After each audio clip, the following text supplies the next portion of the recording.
Tonight in Arkansas, there's a mother tucking in her daughter and turning off the light. A business owner's burning the midnight oil. An at-home dinner date is plating up possibility. And it's all happening under one roof. How? The power of a conversation, like the one John from Integrity Solutions had with First Horizon Bank about his vision for a sustainable mixed-use building. Now it's not just words, it's life. First Horizon Bank. Let's find a way. Go to firsthorizon.com/John. First Horizon Bank, member FDIC.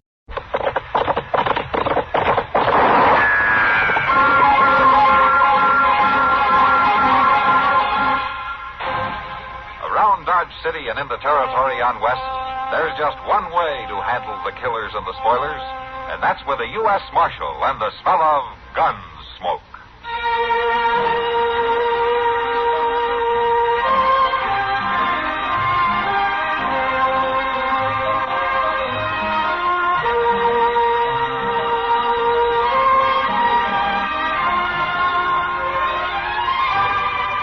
Gunsmoke, starring William Conrad, the story of the violence that moved west with young America, and the story of a man who moved with it.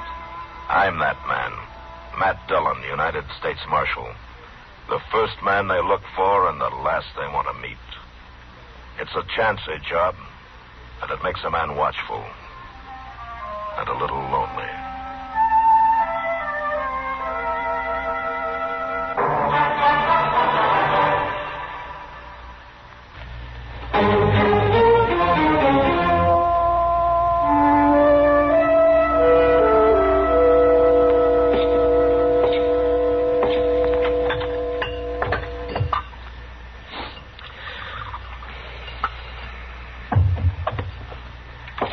Doc, how could you get sweet-talked into a spot like this? I just can't understand it. No, I think you've got it all wrong, Mr. Dillon. It's kindly honor. And I'm just proud to know, Doc. Oh, now, don't listen to him, Chester. Just hold up that looking glass while I try this thing on.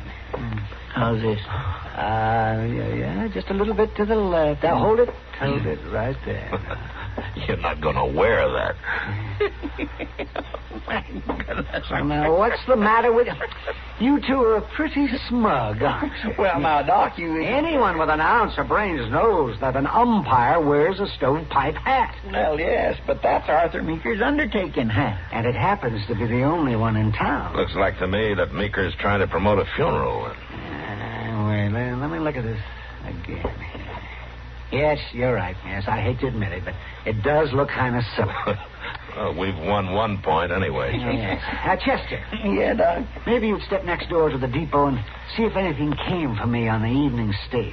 Well, sure. What was you expecting? Well, I sent back to the Brooklyn Eagle for a copy of Chadwick's Rules. Rules? Why, you got the boys' book of games. The rules all in there. Chester? Yes, sir? Don't argue with the umpire. Oh, sure. But anybody knows the rules. How he expects to be an umpire if he don't know the rules? Oh, that Chester.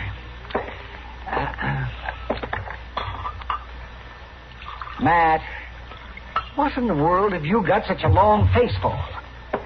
You're not really expecting trouble. Yes, I am, Doc. But why? I just can't seem to get it through your head that baseball isn't the same game you keep talking about. It's changed. Well, the rules maybe have changed, but it's still a gentleman's game. Why, back east, the Saturdays I spent watching the Knickerbockers and the Mutuals. But those were businessmen, Doc, playing for a keg of beer and a little exercise. These are professionals. I know that, but what about it? Look, even if you can keep the gamblers and the hoodlums and the drunks away, the fanatics, the fans, as they call them, are always stirring up some kind of a ruckus. And if none of them cause trouble, the chances are the teams themselves will start a free-for-all. Well, I'll admit we do have a few hotheads in town who might carry their loyalty a little too far, but I don't think... Oh, hello, Mr. Meston. Hello, Marshal. Hey, Doc, why ain't you over there? Over where? At the Long Branch. Now, Lindstrom, why should I be at the Long Branch? The whole Eastern team is there, and we got to have our meeting with them. Well, that meeting's supposed to be at the Dodge House at 9:30, isn't it? And if you wait that long, you're going to have to stack them like cardwood and haul them there in the buckboard. Well, he was there all right. Hello, Mr. Lindstrom. Oh, hello, Chester. And Chester, did you get it? Agent says it's been there for 2 days, and what you want... Never mind that. Just give it to me, please. Well, I was just telling you what the agent said. Lindstrom, you meet me at the Dodge House in 20 minutes. Where you going, Doc?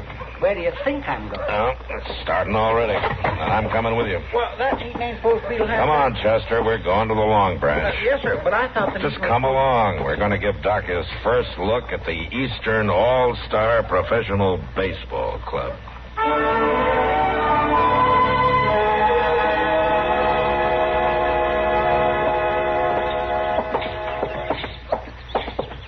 I know he's supposed to be the manager and all, but Mr. Lindstrom sure is taking this game serious. Well, anything he does, he takes serious. Yeah, but he's going out of his way. Oh, what's he done now?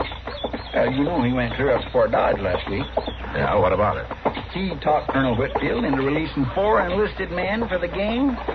He said they'd strengthen up the team. Players? Yes, sir.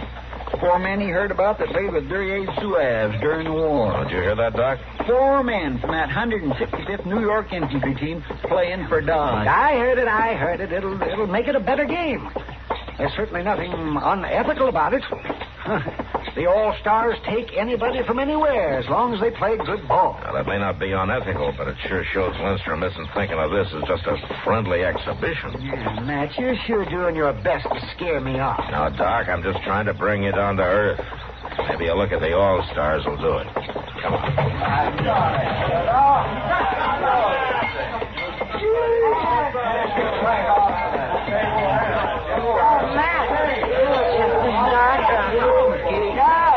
Matt, if you hadn't walked in that door when you did, I was just going to send for you. You mean the Eastern All-Stars? You can call them that if you want. I've already thought of 100 better names for them. Yeah, they're pretty loud, Kitty, but they're not armed, and they're not fighting. Oh, I know.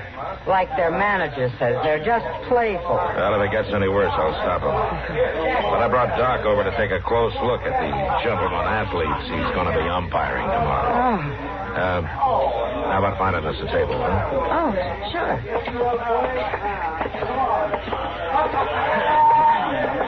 How's this table, Matt? That's fine. 3 beers, huh? I'll bring them to you. Well, Doc, now you just relax and look them over. My land, Doc. Them fellows sure do look rough and I ready. see how they look, Chester. You know, it's not too late to back out, Doc. I am not going to back out. Here you are. 3 beers for 3 gentlemen. Oh, thank you, Kitty. Thank you. Oh, my land. Look at that fellow over there. Why, he looks like he's been teasing a wild horse from behind with a sharp stick. Yeah, look at that face. No teeth in front, a squishy nose. I'm only guessing, but I'd say he has to be the catcher. And them fingers. That left hand looks like a branch of gnarly oak. All right. Every profession has its price, Chester. Well, Doc, there's one of the hotheads I was talking about. Where? Over there, Ziff Williams, talking to one of the players. He sure is red in the face. Yeah. And he's wearing a gun, too. I'll be back in a minute.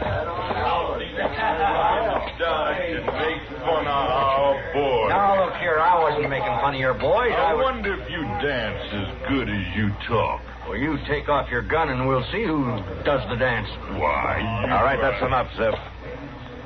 You the manager of these players? That's right. Manager and pitcher. What's your name? Asa Granville. All right, tell me, Granville, what did you do to get this man so riled up? Well, nothing. He wanted to bet on the game, and when I offered him fair odds, he got mad. Is that right, Williams? There wasn't no bet. There was a brag about how good the All-Stars are. Marshal, he wanted to bet on Dodge to win. And I laughed because I'd be stealing his money. Yeah? And then what? Well, to give him a fair shake, I offered to bet even money that we'd score at least 100. Williams, I think this man was saving you from making a fool of yourself. Nobody in town except you and Lindstrom really thinks Dodge has a chance to beat the All-Stars. That's all you know about it, Marshal. I got faith in our boys, even if the rest you ain't. Well, I can't stop you from having an opinion, Williams. But I'm going to tell you one thing.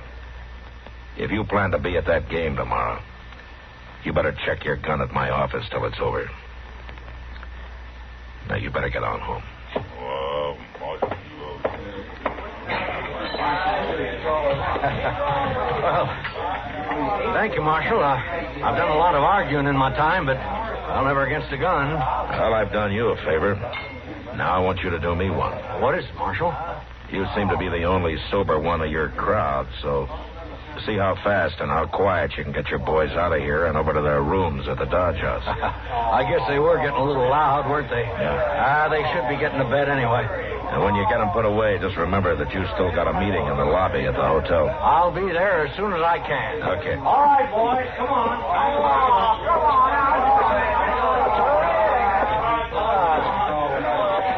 Oh, Kitty, I think this place will start to quiet down in a few minutes. Thanks, Matt. Chester. Yes, sir? You stay in case Kitty needs you. I'm going to escort Doc here over to the Dodge House. Oh, well, thank you. Well, come on, umpire.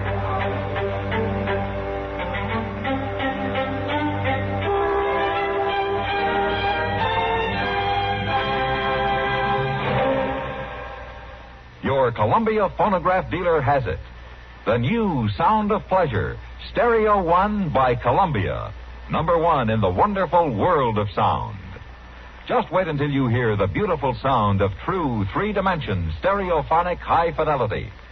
It's a thrilling experience that makes all your records, stereo or regular, sound better.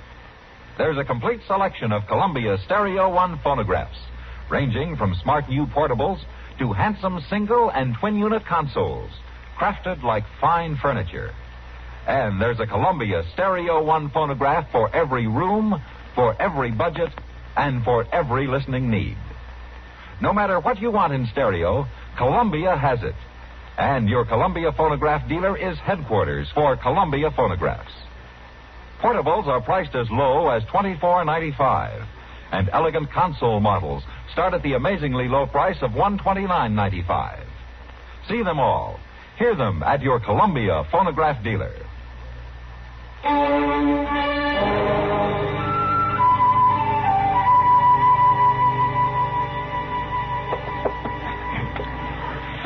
Now, as I understand it, Granville, you play New York baseball. Well, we can play the Massachusetts game, but it just don't have the same pep. And we play strictly a fly game. You mean the batter ain't out if the ball is caught on the mound? That's right. Oh, my, we've been playing that way for years now. You must really think we're backwoods out here in Dodge. I don't think he intended any offense, Lindstrom. Well, maybe not. Now, Doc, what about that licorice ball? What about it? Well, it's Lem's best pitch. Do you Eastern fellas use it? No, not anymore. Well, how come? Well, it ain't really a rule, but generally before a game we agree that neither pitcher can chew licorice. Well, I think that's unfair. Oh, if you want to use a licorice ball, go ahead. Won't bother us none. Just messy, that's all. What's messy about a little licorice on a ball? Winston, if you'll hold your mouth for just a minute. There are some other things that should be settled first, and we'll get to them. But first of all, the game will be 9 hands. Innings. What? They call them innings now. Oh, all right. 9 innings. 3 outs to a side per inning. Now, at the end of that time, the team with the most aces... A team with the most runs. All right. Come on, get on with it. Yes. Now, Chadwick's newest rule book of baseball. I have it right here, and we shall read it. The batsman calls the pitch. That's what it says. He can call for a high ball, a low ball, or a middle ball. If the umpire decides the pitch was in the area called for, he shall rule it as a strike, even though the batsman does not swing. 3 strikes are out. Are there any questions? Well, not on that, but what about that walk thing? Oh, the walk. Well, I'd like to explain that, Doc, if you don't mind. Go ahead. Yes. Well, you see, we found the game was dragging, so the association passed a rule that if the umpire calls 9 unfair balls against a pitcher, the batsman can walk to first base, and the next batter comes up. Oh, my, that sounds awful tough on the pitcher. Oh, they're even talking about cutting it down to 8 balls next year. Excuse me just a minute, Jim. Well, Chester, don't just stand there in the door wiggling your fingers. If you want to see Matt, come on in. Well, I'm sorry, Doc. I'll come out there, Chester. You go right ahead. Yeah, all right. Well, thank you, Matt. Yes, sir. Now, let me see. We will continue reading here. The pitcher shall release the ball no closer than 45 feet from home plate. His feet shall be together at the time of the pitch. The elbow shall be stiff, and the pitching hand shall not rise above the belt. Are there any questions? Yeah, Doc, I got a few questions, and they're all for Mr. Granville. Well, go ahead. Do you or your players ever bet on the games you play? Why, of course we do. Do your players ever bet against themselves? What are you getting at, Marshal? Just answer my question. Well, we do not. I'm not talking about betting whether you win or lose. I know you've never lost a game. I'm talking about sucker bets. Why, you heard me turn down a sucker bet at that saloon. And the bet I offered was square. Yeah, I know. You offered to bet you'd score more than 100 runs, and you said it good and loud in front of everybody. And made you look real honest. So after you left, your ringers could move in and clean the town. I swear, Marshal, I don't know what you're talking about. Chester, I want you to tell everybody here what you just told me. Well, there's two gamblers over at the Long Ranch right now, strangers in town, and they're taking all comers. The gamblers is giving good odds that the All-Stars won't score more than 50 runs. Just about everybody in Dodge is betting they will. Well, I sure don't know who the gamblers are, but they ain't very smart. Unless maybe they know something that I don't. Like what? If you and your boys are as good as you're supposed to be, you're the only ones who can make sure that you didn't score more than 50 runs. And it could just be that those gamblers are betting with your money. Well, I'm not going to answer that, Marshal. But if you want to get rich fast, sell everything you got and take the bet they're off. That's the last thing I'd do. But if I'm wrong, Mr. Granville, you'll have an apology from me before you leave town tomorrow. You better start thinking it up right now, Marshal. But if I'm right, you and your boys won't be leaving.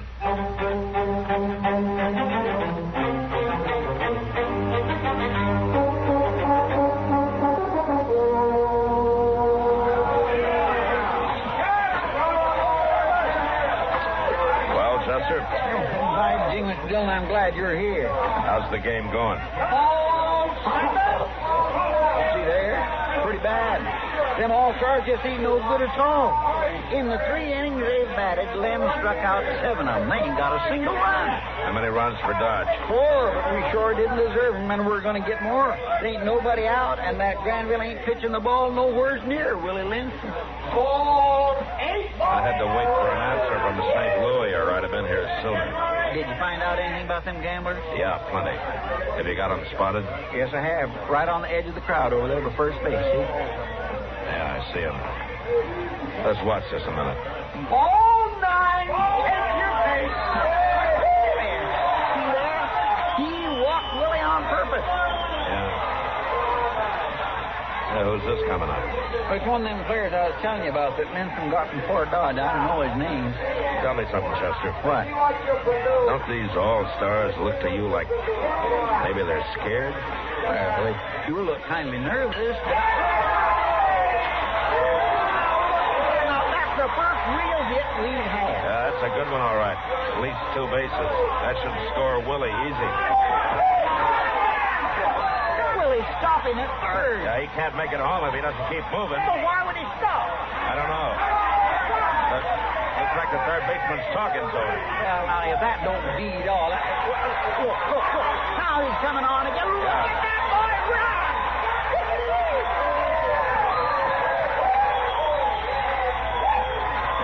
I want to talk to Willie. Come on.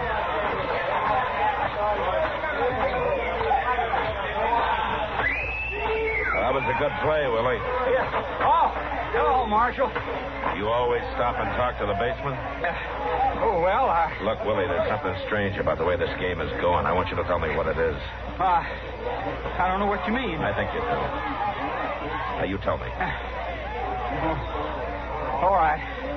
I promised I wouldn't, but, well, them All-Star boys is really scared. Afraid they'll get shot. What? That's what the third baseman was telling me. There's 2 rifles pointed right at him from the loft of Wolford Speed Store, right through that open window. Oh, yeah. Now, what kind of figures? They have a clean shot at every All-Star player on the field. And any man that plays too good is as good as dead. Okay, Willie, thanks. What are you going to do, Mr. Dillon? Go after the 2 men in the loft? Mr. Dillon, you can't go up them outside stairs. You'd be walking right into rifle fire. There's a ladder to the loft inside the store, Chester. I think I can surprise them. Oh, and in the meantime, you keep an eye on those two gamblers. And Willie... Yeah, Marshal? You get back to the other players like nothing happened, huh?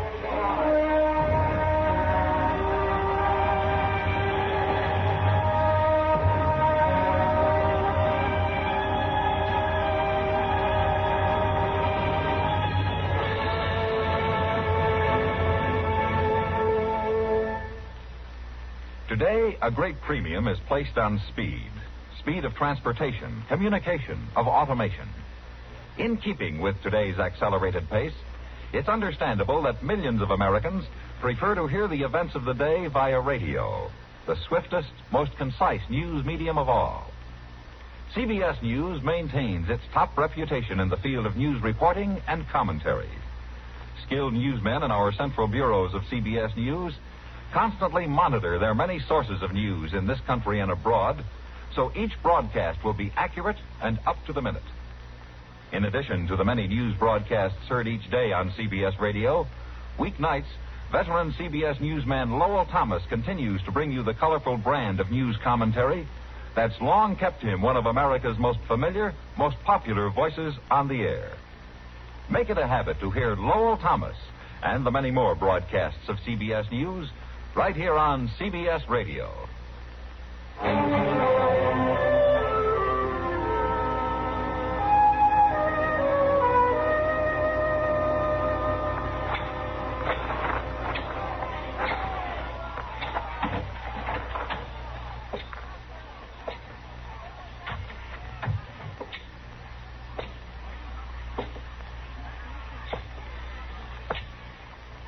When them fellows say they're going to pay us $50 right after the game, sure wouldn't dare pull the same thing in St. Louis. Of course not. You don't think them fellas are doing this just for the money they can pick up here in Dodge? They ain't. Mostly they want them All-Stars to look bad here, so when the St. Louis fans read about it, they'll think their team has a chance. Then these fellas will be able to bet big on the All-Stars and really clean up. That's what I call Drop your guns. I said drop them. Marshal, you ain't gonna... Marshal, I threw my gun down. Now, don't shoot me, Marshal. Stay away from that door. I'm not gonna do it. All right, hold it right there. It's all right, Mr. Dillon. Let him come on down them stairs. I got lots of help. Yeah, you sure have. Looks like you drafted an army. Oh, sir, these are all volunteers. They seen you leave and knew what was up. So they just kept playing till they heard the shots, then we come a-running. Let him come down, Marshal. We'll take care of him. All right, how about it, you? You want to try your luck against 18 men with baseball bats? No, I ain't running. You got to protect me, Marshal. Send him down, Marshal. Don't think I wouldn't like to. But most of you came here to see a real game of baseball played by men who make their living at it. Now, those two gamblers there and this hired gun and a dead one up here in the loft had a different idea. Don't you worry about the gamblers, Marshal. My boys have them. Good. Well, there's still time to start over and play a full game before dark, and I think you should get going. Any bets you made with these fellas won't hold. Now, how about it? All right, Doc. Is that agreeable with you, Lindstrom? Well, why not? And you, Grenville? Of course it is. Then what are we waiting for? Play ball!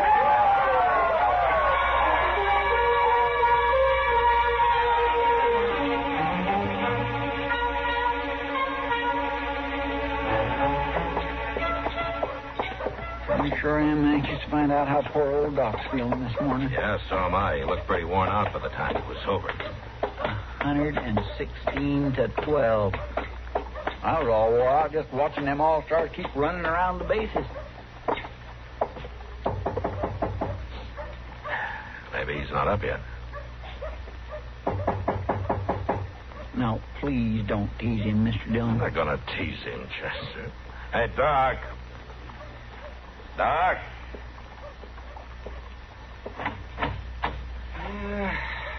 What do you want? Good morning, Doc.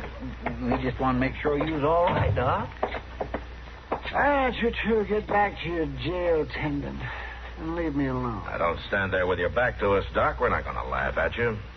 Does it hurt much? Here, let's get that shade up and get some light in here. There we go. All right, now take the towel away.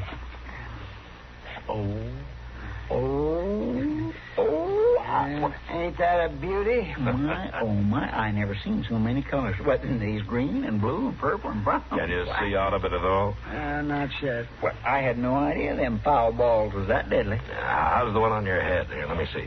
That's right here. Oh, I'm sorry. I just barely touched it. At least the skin ain't broke none. Yeah, it's quite a knob, though, Doc. I'm sure sorry. Why should you be sorry? Well, I shouldn't have laughed about that stovepipe hat. If you'd been wearing it, you'd have one less bruise. Is there anything at all we can do? No, it just takes time. Yeah. Well, we got to get our prisoners fed, Doc. I'm taking all three of them up to Hayes City this afternoon. But Chester will be here. And I sure will look in on you, Doc. Doc, I just got one thing to ask you. Go ahead. Now that you're the proud possessor of Chadwick's newest rule book of baseball, can Chester and I have your boys' book of games? Why, yes, if you really want. Oh, get out of here.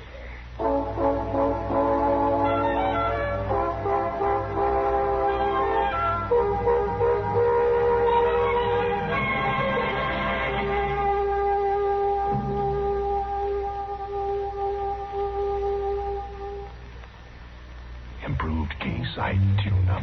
The tune-up in a can. Fill it up, sir?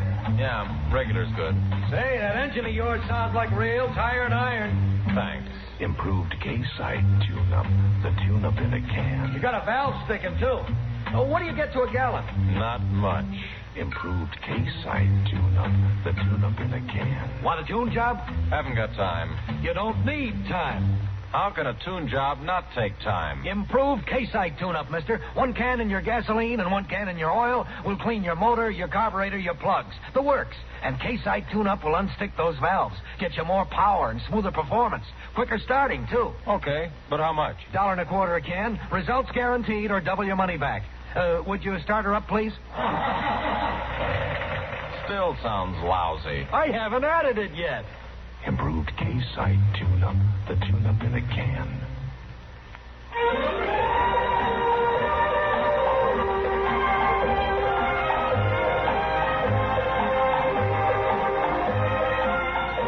Gunsmoke. Produced and directed in Hollywood by Norman Macdonnell. Stars William Conrad as Matt Dillon, U.S. Marshal. The story was specially written for Gunsmoke by Vic Perrin, with editorial supervision by John Meston. Featured in the cast were Joseph Kearns, Barney Phillips, Ralph Moody, Vic Perrin, and Harry Bartell. Farley Bear is Chester, Howard McNear is Doc, and Georgia Ellis is Kitty.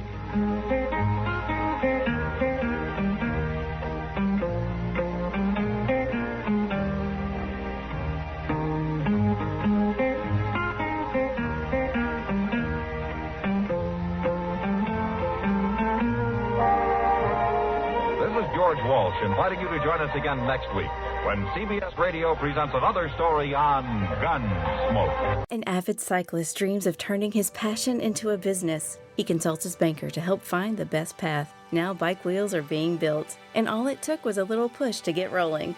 First Horizon Bank. Let's find a way. Go to firsthorizon.com/Clint. For 45 years, one name has simply been the best in genetics: Stein. We strategically advance the highest performing corn lines every year, offering over 50 lines with a broad range of traits. Stein has yield. Learn more at steinseed.com.